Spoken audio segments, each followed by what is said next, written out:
Welcome, everybody, to Off the Cuff. I am Adam Banks. Thank you for listening to another episode. A lot to update you on here. It is the day before the 4th of July, so happy Independence Day to everyone. I'm sure you got plans. I'm sure that you've got cookouts galore in your area. So whatever you're doing, just be safe at whatever you're doing. I plan on going to Moorhead, spending it with some buddies from my college days. Looking forward to that. Going to have a good time. Every time I see a Moorhead friend, it's always a pleasure because those guys were there with me through my college days, and those guys right there are the guys who went through the trenches with me. They were there with me as I was growing up, and I was there when they were growing up. So we know each other well, and we know each other pretty good. So it's always fun to get together with those guys. But happy Independence Day to everybody. I went to a big fireworks show, my friend here in Lexington, and my Lexington friends, they all were there. And it was just funny because when I pulled up to my friend's house, my friend is 26 years old. And, I'm 29. So that's 3 years younger than he is than me. And he might be 26, 27. But we're young enough to where we wouldn't just automatically expect there to be a lot of kids there, because at our age, sometimes you have kids, sometimes you don't. It's just up in the air. Well, I went to his cookout. I showed up at his house. I immediately thought I was in the wrong house when I pulled up, because there was about, and I'm not kidding you, about 35 children running around the yard.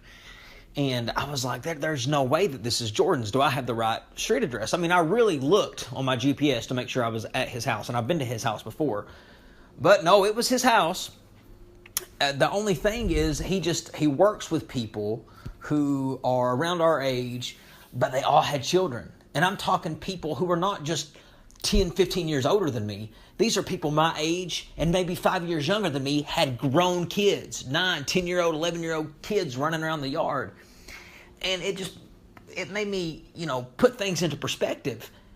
Either I am really, really slow on this whole family thing, or people are just having kids by mistake, or people are just having kids because they choose to have kids at that young age. I don't know. And to each their own. I don't judge nobody for their life decisions, and people shouldn't judge me for my life decisions.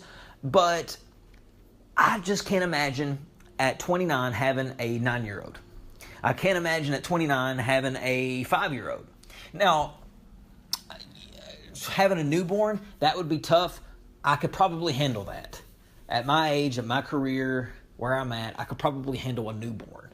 But a grown toddler, I don't know how they're doing it. I don't know how they did it when they were in their mid-20s. God bless them. If they did it on their own and they did it with minimal help from grandparents and things like that, God bless them. But I kid you not, I was there were probably 65 people there, and there was maybe 3 of us who did not have kids. And I knew the other 2 that didn't. And the pressure's on. Everybody was like, oh, Banks, you're the only one here without a kid. How does that make you feel? How does that make you feel? You know what? Screw you if you think that I care that everyone there has a kid and I don't.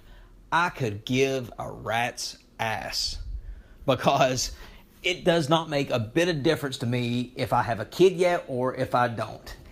Like I said at the beginning of the show, you make your own decisions and I'll make mine. I won't judge you, you don't judge me. It's funny that people want to judge me for not having a kid, but they'll get really pissed if you judge them for having a kid. It's funny. It's funny. People with kids always think that everyone's always ready for a kid.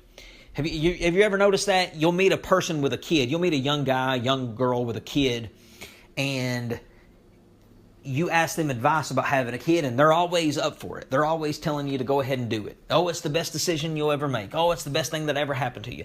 Yeah, I'm sure kids are great, and I'm sure they affect your life tremendously in such a great positive way. But being a realist and being real, being 100 with you, sometimes it's not the best thing for you. You never know what you're going to get when you have a kid. You never know what kind of problems you could face once that kid comes out. You need to make sure that you have a kid with somebody that you want to have a kid with, first of all. If I wanted to have a kid, I could go out and do it right now. Literally, right now, hit stop on this podcast, go out, make a baby, come back to my house, wait 9 months, pop out a kid. My wife or girlfriend, whoever, would pop out a kid. And that's that. But you got to think that kid is 50% the other person.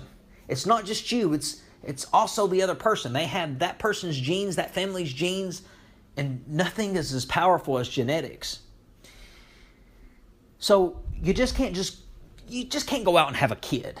You got to make sure you have it with somebody that you want to have a kid with.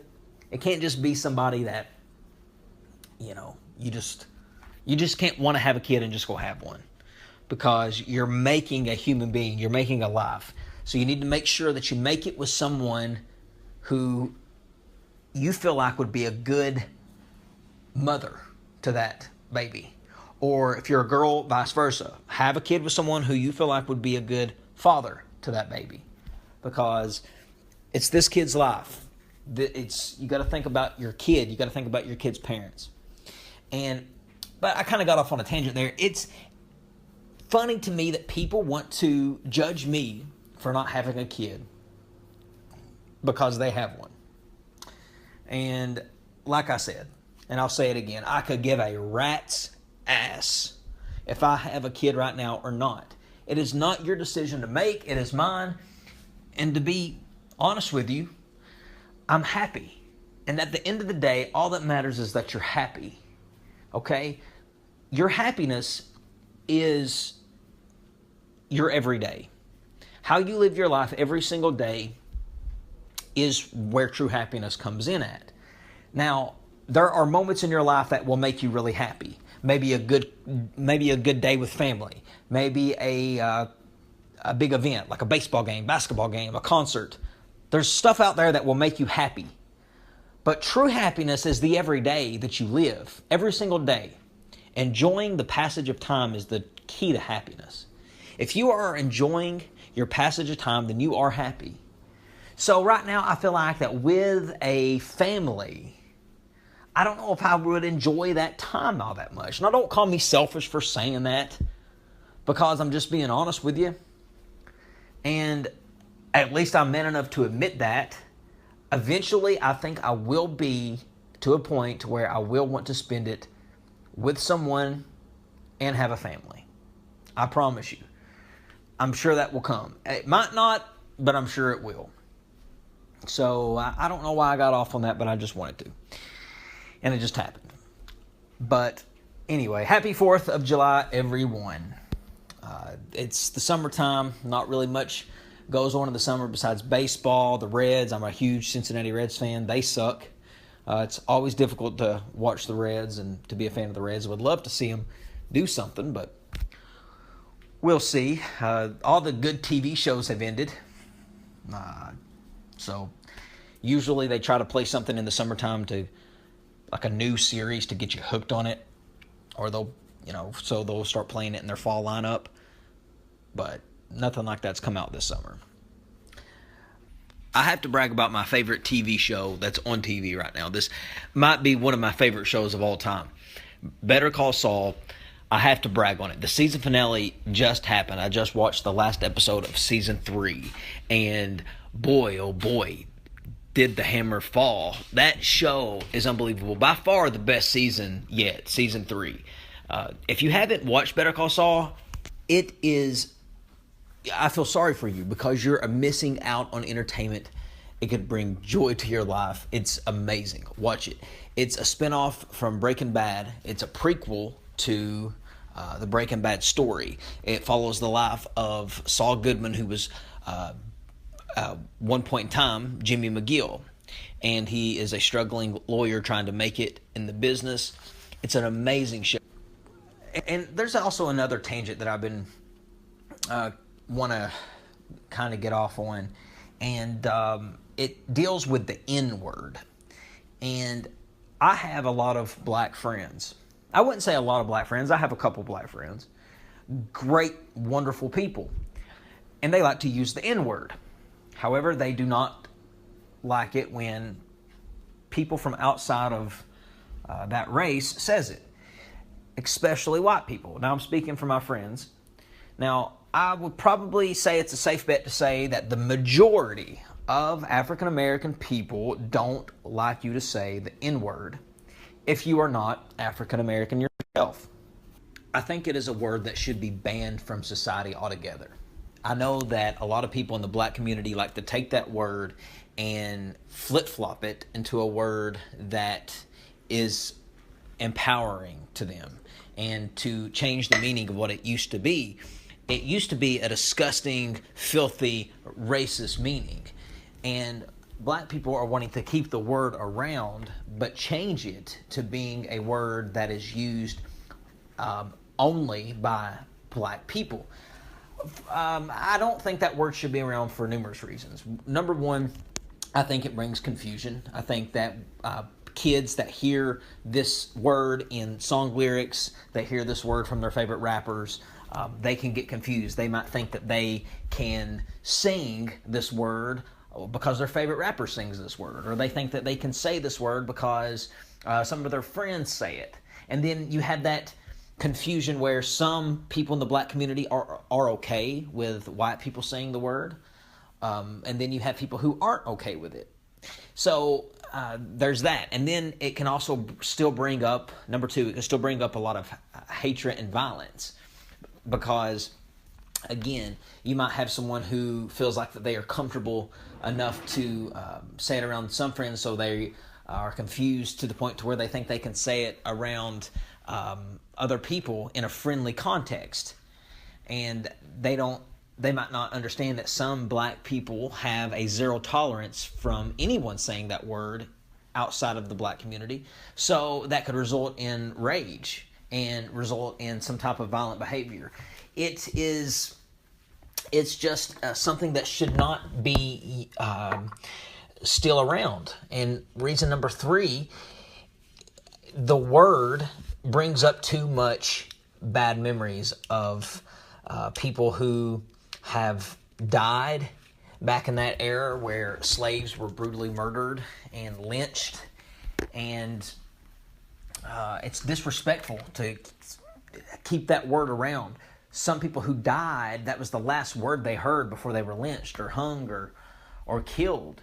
And it's just disrespectful to keep that word around because of all the meaning that it had. So I think that the word altogether should be banned. It also is a word that is still brings up segregation. Oh, we can say this word in the black community, but no one else can. That is segregation, and I don't agree with segregation at all. Why is it that people would get upset if white people had their own word, and we went out and started saying that we are the only ones allowed to say this? It's not right, and I think it's a word that should be banished. I do. And I'm not black. Never have claimed to be black, and I can't speak for black people, but I'm just speaking from a logical standpoint that it is a word that brings up a lot of anger and a lot of hate.